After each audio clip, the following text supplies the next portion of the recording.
I am Jeff Foxworthy, and welcome to Gamekeeper Podcast. If you want to learn more about farming for wildlife and habitat management, then, buddy, you are in the right place.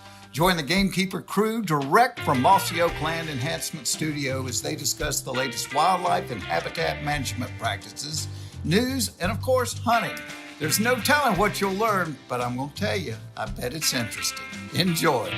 We're live in 3, 2, 1. All right, everybody. Welcome, West Point, Mississippi. Today is a topic I've wanted to talk about a long time. Well, I know you love them long-tailed cats. Oh, you've been wanting to talk about rainfall for that long? That's true. We are getting some rain right now. That's amazing. I think we ought to stop and have a news release go out about it. We need some for sure. Gosh, I'm ready to go celebrate. Yeah, there's a lot of people need some rain, and hopefully we're going to get it. But we're going to talk about mountain lions and the management of mountain lions, the hunting style, and because there's a lot of places. Gosh, you can't hunt them. You can't hunt them anymore. That's right. So we're going to talk about that a little bit, and I'm just so excited about the guests that we've got. Let me go ahead and get them introduced. So from Graham's Guide Service, talks you.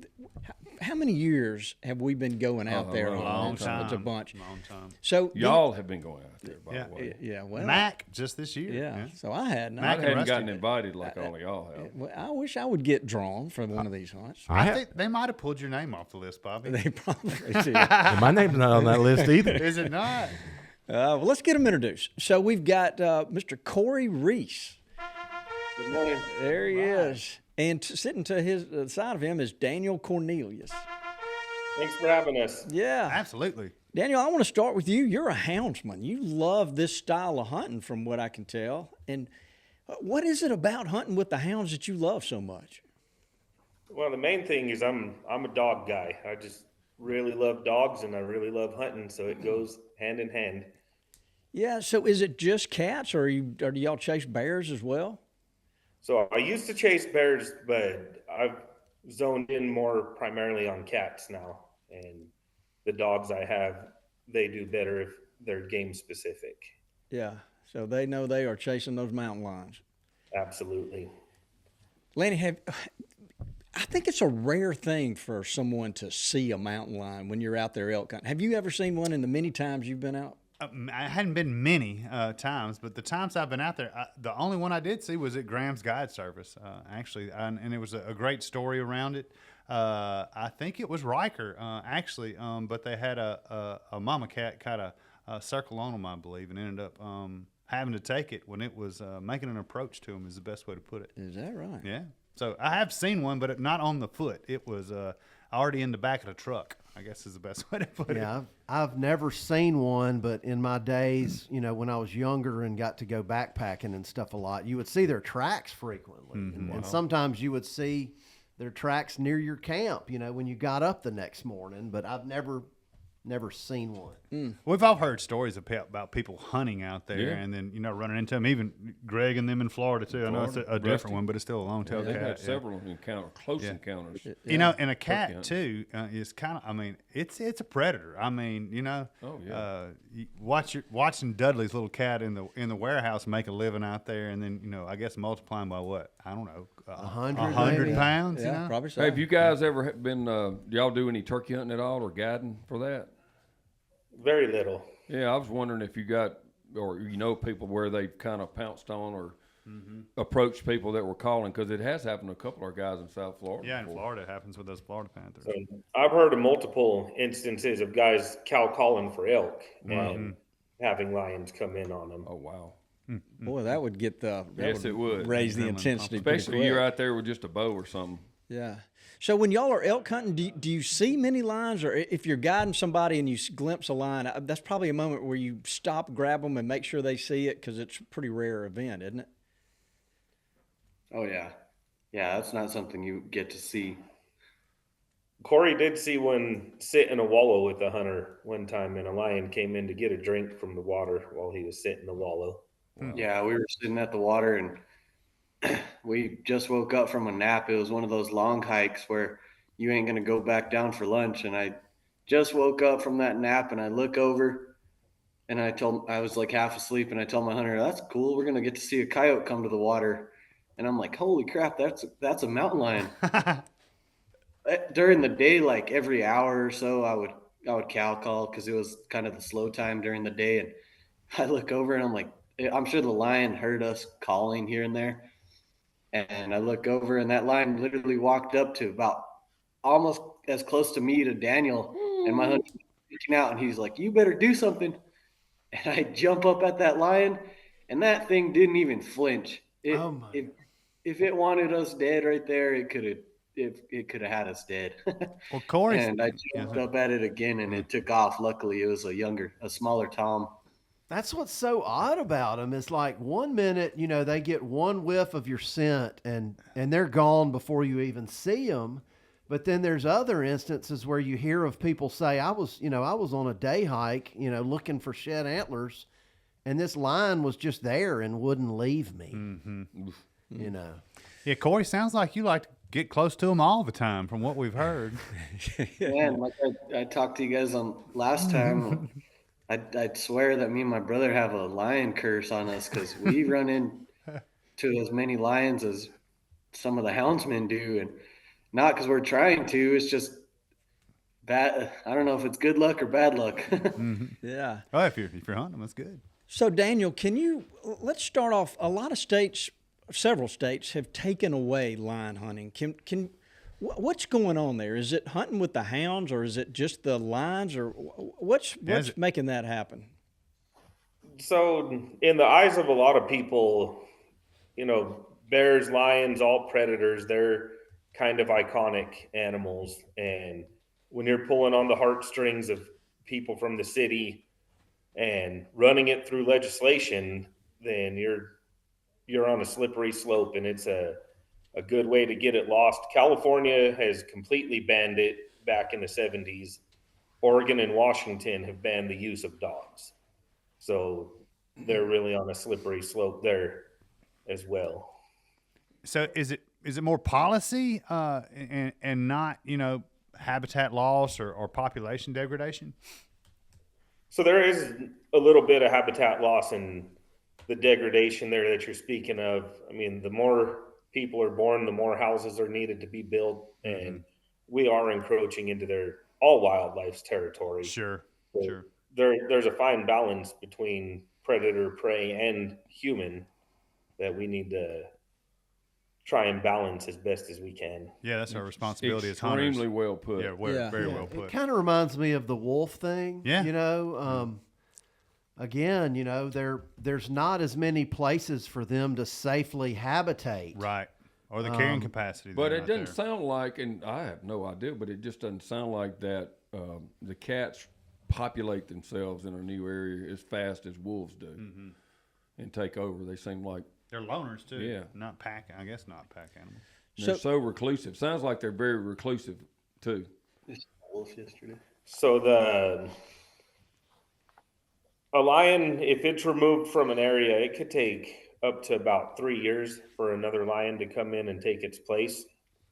And they're very territorial, and all based on the amount of prey that's available. They can't stay in one place for too long. Otherwise, all the prey is just going to move out. So it's really just a territorial kind of thing. Wolves, I think they do spread out more. They pack up.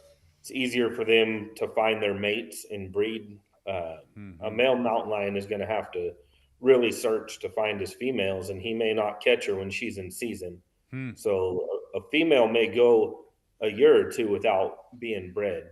So I do believe that the reproduction part of it in wolves and coyotes, it's a lot easier for them to find their mates than it is for the lions to find their mate. That makes sense. Makes a lot of sense. Yeah. So what is there do they even have like a home range at all? Is there, I know it'd be enormous, but I'm just wondering if they even have a homing instinct like some animals do, or are they just randomly moving? They absolutely have a home range, and it's going to vary, lion to lion, and obviously there's personality traits that go into it. They've done a lot of collared studies on lions, and on average, a female will have about a 75 square mile home range, and a male will have about 150 square miles. That's huge. Yes, it is huge. Yeah. Wow. So That's Daniel, bigger than Toxie's home range. Yeah. way much way bigger. Way bigger. You don't. That's not saying much for that though. That's right. So Daniel, are there more lions today than there were, say, 25 years ago, or fewer? I believe that there's more. That's good. Let me read this to you real quick. This is out of a study by our bighorn biologist, and he talks about how we've subsidized lion habitat by bringing in livestock and installing waters. We've done a lot for mule deer, elk, and other prey base. So we have entire units. One of the elk units we have just to the west of us here, it has about 0 natural water in it. So the cattlemen came in and they installed wells and, miles and miles of water lines and put in hundreds of drinkers, which allowed for the expansion of mule deer, elk, sheep, and also adding the cattle and domestic livestock in there. It's just provided a lot more habitat for prey animals. Yeah. So with the larger prey base, you get more opportunity for predators to survive.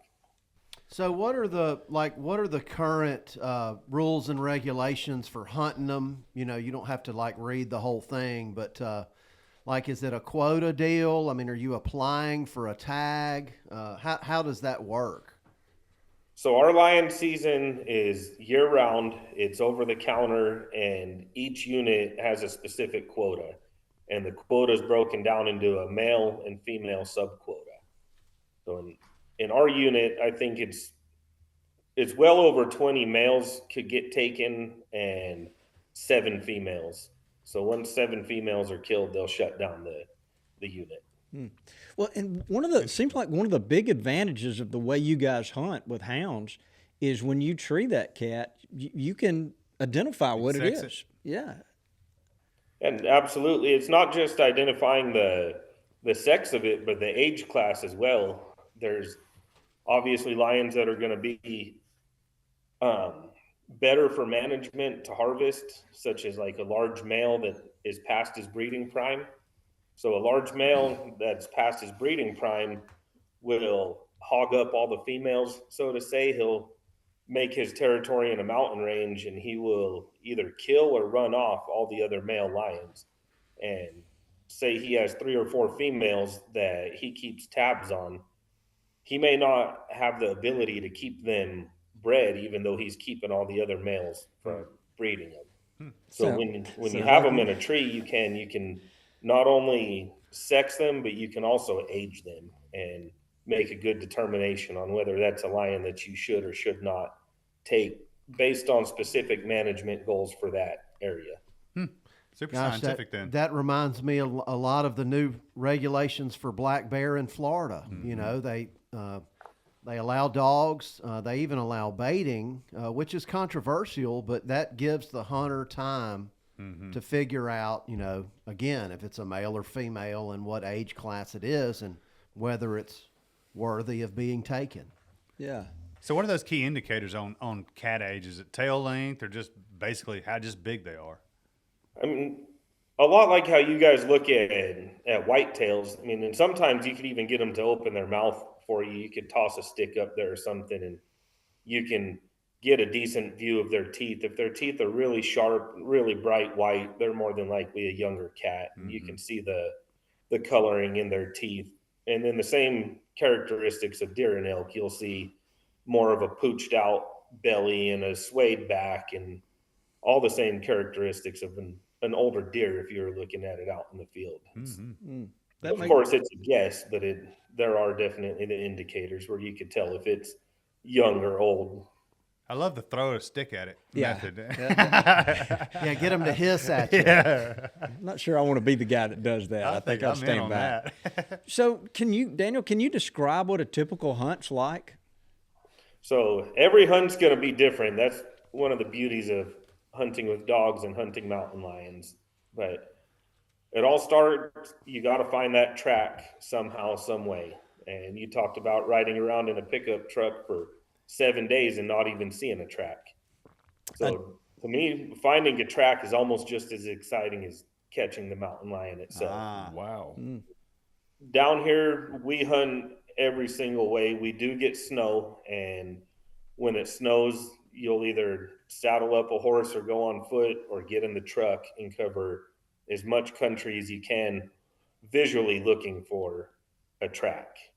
And when there's no snow, you may saddle up or hike and you rely on the dogs to strike a track for you. And in the right soil conditions and whatnot, you can actually see the track as well. But in order to be successful down here, you need to be able to hunt in all conditions. You can't just sit around and wait on the snow, or you may only see 1 or 2 tracks a year. So do you prefer a certain time of year to hunt? You said you can hunt them year round. So obviously the winter time is going to be better, not only because we get snow, but the temperatures are cooler and the actual trailing conditions will be better. In the summertime, the heat's really hard on a dog, for one. And when you start covering a lot of ground and they start breathing hard, it's a lot harder for them to smell. And then also the heat just burns off the scent, so the scent doesn't last as long. Got it. Yeah, I can only imagine those dogs, have so much built-in drive that they're not good at slowing down when they get on the trail. Mm-hmm. Are these dogs just absolutely fearless and they're chasing that line, wanting to fight, or is the line scared of the dogs and the cat trees? So that's going to be dog specific and breed specific. I don't like a real aggressive dog. I don't like them to fight, and that's a good way to get one injured and get yourself some vet bills. And our number one priority is safety of the dogs all the time. We don't want a dog going out and getting hurt. Yeah. So the dogs that I keep are a lot more trail minded, and the lions themselves, they're different also. Some of them do have that fight in them. A lot of them, they're more of a flight. They want to just get away from what's coming at them. So they'll go out through the nastiest country and get out on the point of a rock or up in a tree or something just to try and get away from the dogs. It's usually not a real physical fight kind of situation. That's probably the best thing for those dogs. I can't imagine a mountain lion is, what a tough animal. Oh, yeah. And he's a predator, too. So you were talking about breeds and then even specific breeds. Are you running one breed of dog, or do you have multiple breeds? And what are those? Down here in the Southwest, we just breed good dogs to good dogs. They're all hounds of some sort, but we don't really get into the paper dog side of stuff as much. There are some paper dogs bred in here and there, but you just take dogs that work for you in your specific area and breed them together, and that's how we get our dogs. And y'all have kind of selected down to more calm ones, I guess you'd say, or it's not so much calm. It's for traits that you want for the style of hunting you do. Our dogs are more trail minded, that will go track for track on a colder scent. So a lot of the guys that run bears, they want a hotter nosed dog that'll pick its head up and kind of drift the scent in the wind. Yeah. But we need a dog that slows down and can meticulously track a lion every single place where it walks. So y'all have multiple generations of the same kind of lineage. Absolutely. I've been breeding mine for a lot of generations, and they came from an older fellow up the road from me that he's got over 40 years in, and then the people he got the dogs from, they've been here, and these lines of dogs have been in New Mexico, Arizona, and Texas, California, Utah, just in the Southwest for a century and a half. That's cool to me because, dogs and hunting go hand in hand. And, we're so used to, of course, we do the lab thing, but to see those lineage of breedings in those different areas of the country related to hunting. Yeah. Sorry. So, Daniel, can you speak to like, and I want to kind of just talk, instead of your region, but kind of talk about the West in general, but where they've put these challenges. So in California, are there more lines now than they were, and how do they manage those lines? And then in the Pacific Northwest, where you were saying they can't use hounds, how do they expect a hunter to harvest a line in that area? Okay, so in California, from what I understand, there are more lions than there's ever been, and they're well beyond their carrying capacity, which is why you see so many more human to lion encounters encounters than you do in any other state other than California. Now, Oregon and Washington still allow lion hunting, but you're not allowed to use dogs. So some guys have got to where they know how to call them in, and they have some success. And the rest of it, people just kind of dumb luck stumble into them while they're deer hunting. And a lot of guys spending a lot of time behind binoculars. Eventually, someone's going to see one. Yeah. Yeah. They'll harvest one. But to my understanding, they don't really ever reach their management goals and harvest the amount of lions that the biologists feel like they need to. So correct me if I'm wrong on this, Daniel, but I think this came up for vote in Colorado recently, and it just barely got by. So you can still mountain lion hunt in Colorado. But in California, they are paying, the state is paying guys to go out and depredate lions. Instead of letting revenue come in from a hunting license and somebody paying to travel in. So the government's paying to control the population instead of letting people hunt them? Instead of making money off of the resource they are spending money. Do I have that correct? That is correct. There's USDA hired hunters, and they're for all predator management, but there are guys that are specific for mountain lion, and you're 100% correct. They pay them with our tax dollars to go handle these problem lions rather than collecting revenue from hunters and sportsmen. So it's, in my eyes, it's pretty much a backwards procedure. It doesn't make any sense on this end, that's for sure. It really doesn't. And I just hope that doesn't come back to bite them. Yeah, somebody's got to figure this out, because we hear that hardly a week goes by you don't hear about somebody jogging down a trail in a mountain lion chase. Jumping on them. Yeah. My most important question is, what do they taste like? So it's a lean meat, lighter in color. A lot of people say it tastes like pork. It's really good. People have all different ways of preparing it, but we've done tacos and loins, like pork loins, slow cooked, and believe it or not, it's a really good meat. That's what I hear. I think it'd be good. Yeah. Have y'all ever tried it? I never have. I think I've eaten bobcat and probably a coyote. I definitely want to try a bobcat. Yeah. Since I've heard mountain lion. And it was I've had jerky, I think, those in jerky. Well, I did have bobcat jerky once. Somebody brought some. Where were we? I think I was into with you. TF, I think. Yeah, I think I remember that. Yeah. Yeah. Well, boy. So look, I understand you guys have a really unique lion hunting story that happened to Korey. Could y'all kind of tell that story and give both perspectives to it? Yeah. So first of all, I want people to know that this is an outlier of a situation. It's a near miss that we've used as a learning experience as far as caliber choice and just choices that were made once the lion is actually treed. And we don't want people to think that this happens very often or often at all. And it was a learning experience for everyone, and everybody enjoys a good action-packed story. So Yeah, we do. We will tell the story, but we just want everyone to know that this is not how it normally goes down, and a lot of learning was done that day. Well, that's good. Yeah, see, none of us have ever made a mistake. Oh, no, so never. You're probably going to have to explain this better. But Yeah. go ahead with the story. Why don't you start, Korey? Let me start, because it started before Korey really got there. Let's go through the whole day. Okay.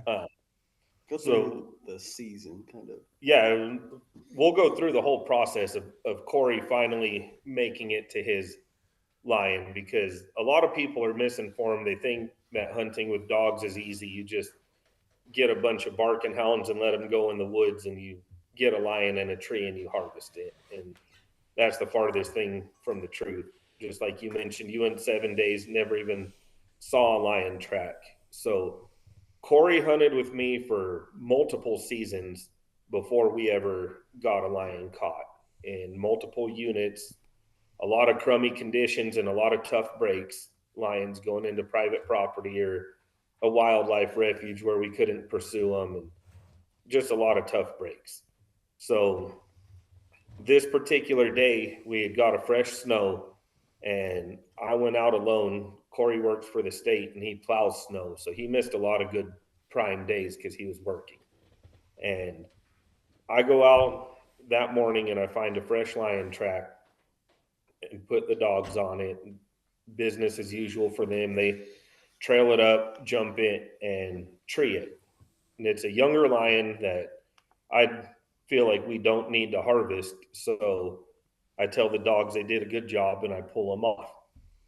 So then I go back to the vehicle and was thinking about Korey and how he still hasn't got to see a lion in a tree yet. And I called him and asked if he was going to finish plowing snow pretty soon, if he might want to go back in there and try and re-catch this lion.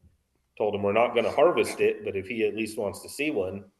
And he decided to come when he got off work. We hiked back in there and put the dogs back on that track. And somewhere along the way, we're not exactly sure what happened, but they ended up crossing this entire mountain range. We had to hike back to the truck and drive all the way around to the other side.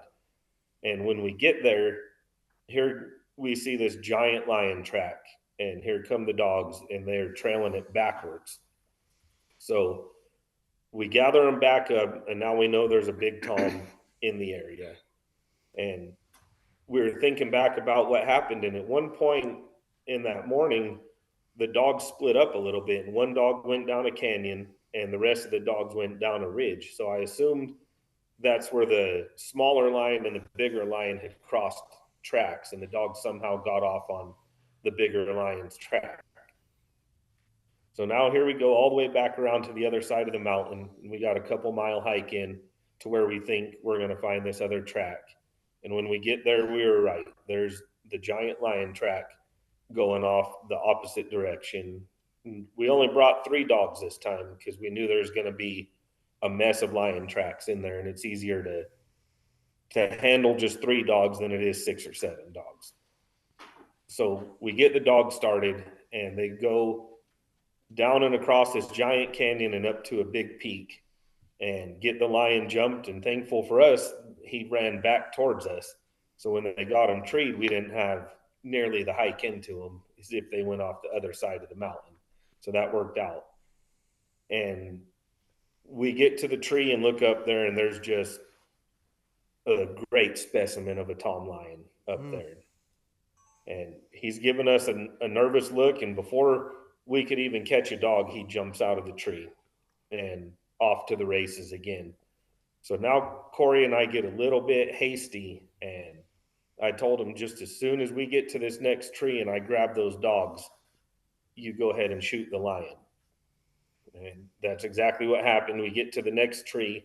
You can tell the lion's nervous and might jump again. So I grabbed hold of those dogs, and Korey shot what appeared to be a great shot right in the pocket behind the shoulder, and then tried another shot as the lion was coming out of the tree. The lion came down and it crossed a canyon where I thought the lion went down behind a log. So Korey goes over there, and I tell him where I thought the lion might be, and he tells me it's not there. And I had to make a decision, and this was one of the first mistakes. So I let the dogs go right then.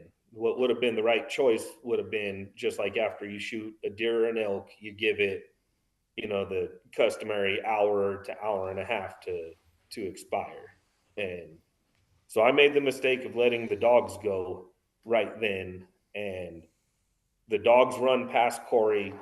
Korey and the dogs go out of sight, and I just hear all hell break loose. This is where Korey can come in and tell you what happened when they went out of sight from me. So after I shot in the tree, mind you, like, I'm the reason that this happened because I didn't really talk to Daniel about what I was using. He's focused on the hunting. He's focused on guiding. He's focused on finding the track. I had 3 rifles in my truck, and I could have taken any one of them. But at this point, it was a long night from work, and I was like, you never know what to expect. And it was just my fault for bringing the pistol I chose, which was a 9mm. And I figured with good bullets and a good clean shot, it'll kill it. But when you're facing a giant tom, they got so much adrenaline, they're gonna win. And anyway, whenever we went up to the tree, I shot and I hit him just a little low right there in the shoulder, and he made it out. And whenever I got in the trees, it's thick country, and I told Daniel, I can't find him. I don't know where he is. And next thing you know, the dogs are running right past me, and I'm like, oh crap! Like I know this thing. I know I didn't make a good enough shot to kill it. Like he wouldn't be dead right there. I just knew I hit him good enough to slow him down, and it broke that arm. Well, when the dogs passed me, I was just doing whatever I could just to keep up with them because I knew like if something happens to these dogs, he's gonna kill me.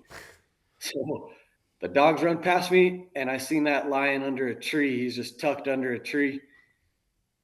And those dogs, like you said, they're fearless, and they just run right up to that lion. Like they see a lion on the ground, they're gonna. That's their reward, is to just sniff it and chew on it and whatever. Like they captured that. So before I got there, the dogs were about 20 yards from me, and that lion had one of the dogs by the throat within seconds. So I ran up to it as fast as I could, and I couldn't like shoot from 5 yards away. I had to get in there with the dogs because I can't accidentally shoot a dog. So I get in there, put the pistol to the lion, and I shoot. Boom! I put it right to his shoulder, and I shoot, and it releases the dog. It lets him go. So I step back, and I'm thinking like each time something like this happens, I'm thinking this thing's gonna just fall over and die. Yeah. Well, when they got adrenaline, they're literally superhuman. And so I'm trying to keep the dogs back, and they're trying to jump in, and they jump in right after the other one got bit by the throat. And they got that one by the throat. They got the next dog by the throat, and I run up to it. Same thing. I'm running through the dogs, pushing them out of the way, and I put the pistol right to the top of the lion's back because like I'm just taking any opening I can because it's the craziest thing you ever seen. If I had a GoPro video of this, you guys would watch it over and over. But anyway, I shoot again, and it releases the second dog. Well, then now I'm not like looking around. It's just chaos. And the third dog I'm trying to hold it back, and it runs after it. And we're like 3 yards away. So it's not like I'm trying to hold anything back, but they're trying to kill it. And it gets this dog by the throat right after that. Like it was incredible. Like it was awful to see for the dogs, but like how good those lions are at what they do. And it got that last dog by the throat. Same thing. I put it to the side right behind his shoulder, and I shoot. Well, I back up again. I'm like 3 yards away from this monster. And I look around, and there's no dogs. And he looks around, and there's no dogs. He scared them all. Like all of them were so traumatized. Like they're scared. Of course, I would be too. And the dogs were gone. And he looks around, and I look around. And next thing you know, he locks eyes with me and pretty much like, all right, you're next now. Oh my gosh. He comes charging at me, and I didn't expect it. Like every time, like I said, I'm expecting him to fall over and die. And he saw me, and he locked eyes with me, and I locked eyes with him, and he just started charging. So I'm backing up, and like I'm a taxidermist as well, so I'm more worried about where I'm gonna hit him. So I'm trying not to hit him in the face because I'm more worried about the mount than Good dying. gracious. Oh my God. The mind. Overthinking. So I'm running backwards as fast as I can, trying not to hit his face and stuff like that. I'm shooting. Well, next thing you know, he's gaining on me like nothing. Within 10 yards, he is on me. He leaps at me, full leap, and he was about 3 feet in the air, and we were about face-to-face level, same height. And he was maybe a foot away from my barrel. And the last shot, I was running backwards, and I was tripping over a log. And the last shot was just Desperation. Yes, sir. And I just put it as close as I could to his head, and it wasn't like I had time. I'm making it sound like I had time. This all happened within 30 seconds. This whole story, and so as I'm running back, the last shot I shoot, and I happen to hit him in the top of the head. I didn't know where I hit him or if I hit him, but he had so much momentum that he tackled me and we slid down the hill. He slid down on top of me, and I was trying to throw him off, but the last shot happened to hit him right there above the head, or right there above the eye, and the bullet actually just knocked him out. So he was dying on top of me, and I'm trying to throw him off, but he's a 180-pound cat. As he tackled me down the hill, like I said, we slid about at least 50 yards in the snow, and I'm like screaming and trying to get him off me, and my knife got ripped off of me as he tackled me down the hill. And we get down to the bottom of the hill, and I throw this thing off of me, and here Daniel comes running, and he could tell you what he saw from there, from his point of view. That's where it all came back to you for me, is when I see Korey running backwards down the hill, and it's a steep hill. You guys have seen the mountains around here.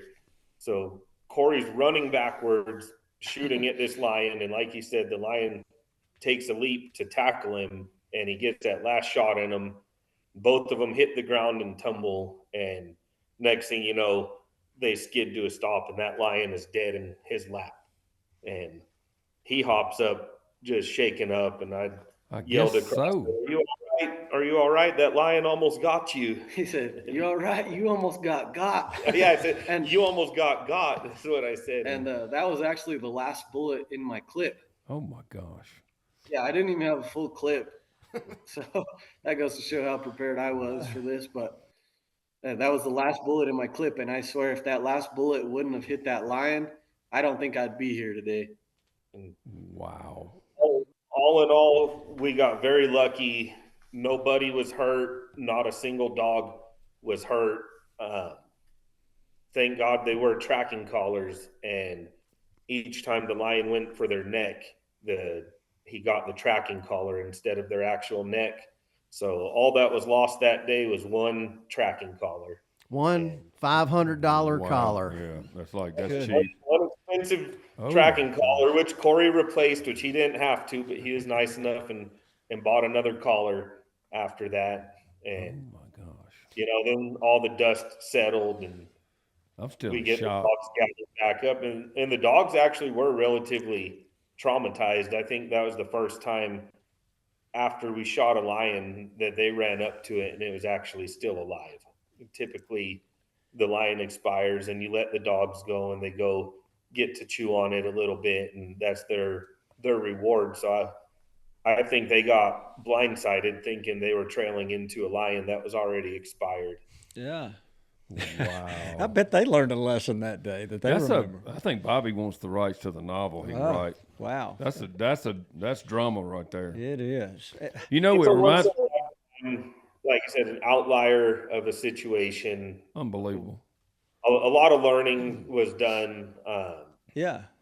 A lot of caliber choice. Now I don't allow pistols. Oh my goodness! What a big cat! Wow. Yeah, looking at a picture I want to show here. a picture of that.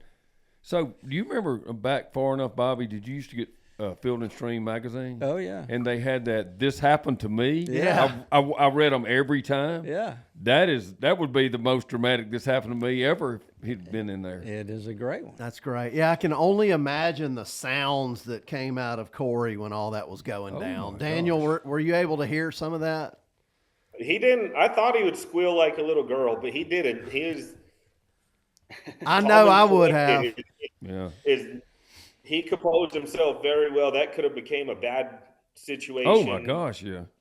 Having to shoot that close to the dogs, and like I said, it was just a huge learning experience. We're a lot more cautious now of when we would let the dogs go after one get shot. Yeah, and you have to be calm and collected because it's my fault that all this is going on, and I'm in charge of his pretty much kids. So if something happens to them, then it's on me. So you got to be calm and collected whenever it gets down to it like that. And he takes the blame, but ultimately it was my decision to let the dogs go. Yeah. I thought Lion was going to be done and they were going to go over there and recover a dead lion. And it would be easy to like critique this, you know, as y'all are a bunch of idiots, but nobody knows how they're going to behave in a crazy situation like that. And I think y'all handled it pretty well. Unbelievable. In fact, if y'all weren't so good at what you do, it probably would have ended really, really bad. Yeah. If you didn't have the you know, you said like screaming like a little girl, well, that is just another buzzword for so panicked you can't even make a decision. So correct. The fact that you still kept your head is amazing. And I guess that's the way y'all have grown up out there and the experiences you have. And I know it's overused, but just good, tough people. My hat's off, because it could have really been bad. Yeah. I remember when we were out there hunting last year, and somebody mentioned, you know, my buddy that's got these line dogs is coming to show up, and you pulled up in your truck. It was a sight to see those cool looking dogs and your rig and everything. I was kind of jealous I didn't get to go goof around with y'all. Well, you guys are always welcome to come out and give it a try. Well, Daniel, I'm just thinking, when all that was happening with Korey, were you like trying to get there as quick as you could? Did you have a weapon that you could help out? I did have another pistol with me, but I was all the way across the canyon. After he shot the lion and it came out of the tree, it crossed the canyon and was on the opposite side of me. And I was gathering backpacks and leashes and everything that we had left behind when he ran over there.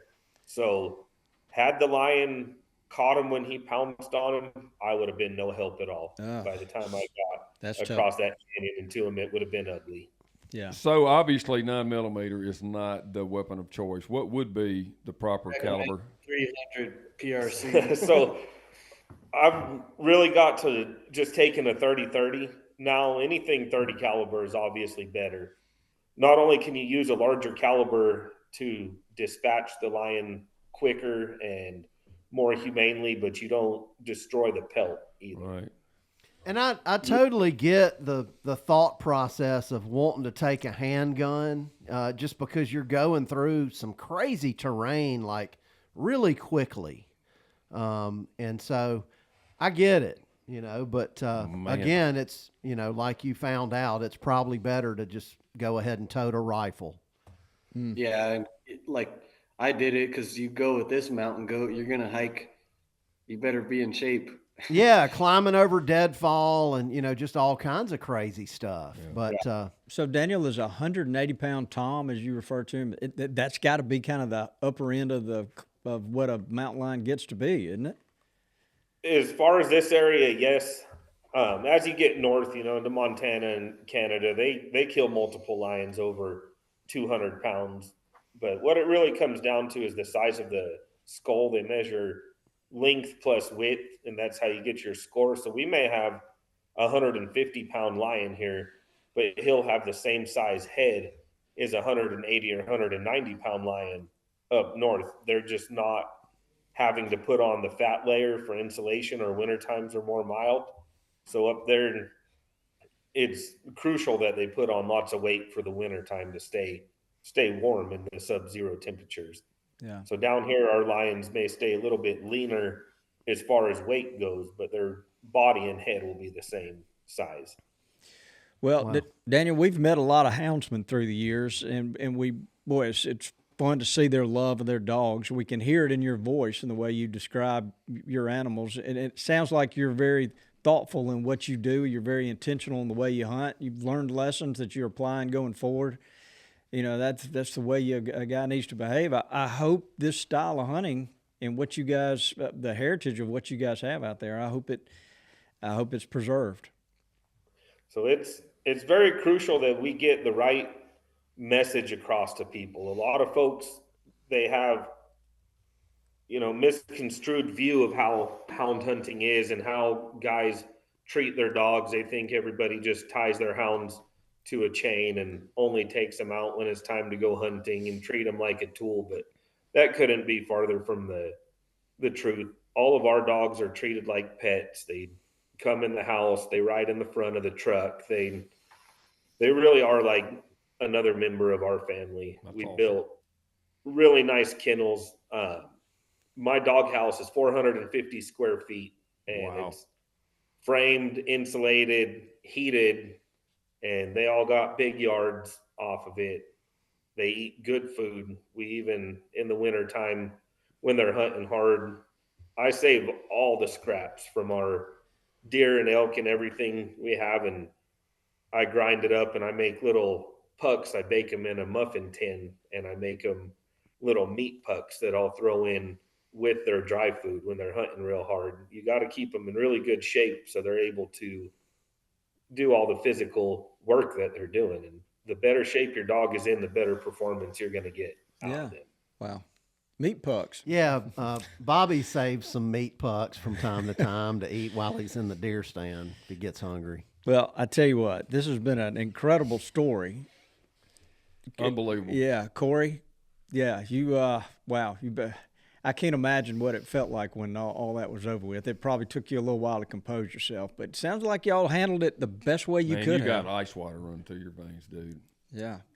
Amazing. Well, we got any more questions, Dudley? I mean, no, I think they covered it all. That was a really cool discussion. Yeah. Wow, what a story. Yeah, we've really enjoyed talking to you guys, Daniel. We look forward to sometime maybe getting to share a camp with you and Korey. The same. We just hear such good things about Graham's Guide Service. Oh, it is, and you know, there's a lot of publicity around hunting, especially in the last 20 years, and television and stuff like that, and people will kind of idolize someone. And I'm not saying that maybe they're idolizing someone that deserves it, but people like this are the real deal. And we have quite a few, friends and acquaintances and people we work with, but y'all are the kind that people should pay attention to and follow and learn from, because y'all are the authentic real deal when it comes to everything hunting out west. No doubt. So thanks for being friends to everybody here too. Yeah, setting a good example. Yes. You're a taxidermist as well, Korey. I hear you're a really good one. Yes, sir. I just always wanted to be a taxidermist when I was younger as a kid, and for some reason when I grew up I ended up pursuing that, and it's not my day job. I'm thinking about making it my day job, but I know I'm kind of have a duty to do that because there's not enough taxidermists in this state, and maybe one day I'll do it. But yeah, it is kind of my calling, and I should do it for a living, but it's just it's a stressful job. It's a lot of work. He's not giving himself enough credit there. Korey's a phenomenal taxidermist, and his attention to detail is, second to none. When you look at the detail in his work, and you see some mounts, they almost look like a cartoon character. Korey's mounts look like they just came out of the mountain. They're that good, and he's won plenty of ribbons in the competition, so I don't think he's given himself enough credit as to how good he really is. That's great. And I know y'all well enough. Everybody out there seems to have like 3 jobs. You're always working hard, but it's like y'all all are working to be able to have fun on the side, I know Joseph likes to travel to hunt, and he works his tail off to be able to do that. And hats off to Graham's Guide Services. If any of you listeners want to go on a bucket list hunt, give them a shout. They can put you on all types of different game in the Southwest. So be sure and check them out. Yeah, that sounds On great. the social media thing, we do have a Graham's Guide Service Instagram and Facebook page, and also a website online that you can find us. And we do really have a hunt for everybody, no matter your physical ability or what it is you want to hunt. We do a large variety of species, and we can tailor a hunt to your needs. All right, guys. Well, we thank you for taking time out of your day to join us and tell the story. And look, this mountain lion hunting, it sounds like a lot of fun. Oh, you know Bobby's. Yeah. Like, that's his It's bucket. on my- That's a bucket list thing for It's him. on my bucket list for sure. All right, guys. Looking around the room, I know it's getting close to lunch. It Everybody is. wants to go, so why don't you say goodbye, Dudley? Goodbye, Dudley. Get us out of here, Richie. Thanks for tuning in to this week's episode of the Gamekeeper Podcast, and be sure to tune in again. Subscribe to Gamekeeper Farming for Wildlife magazine, and don't miss the Mossy Oak Properties Fistful of Dirt podcast with my good buddy, Ronnie Cuz Strickland.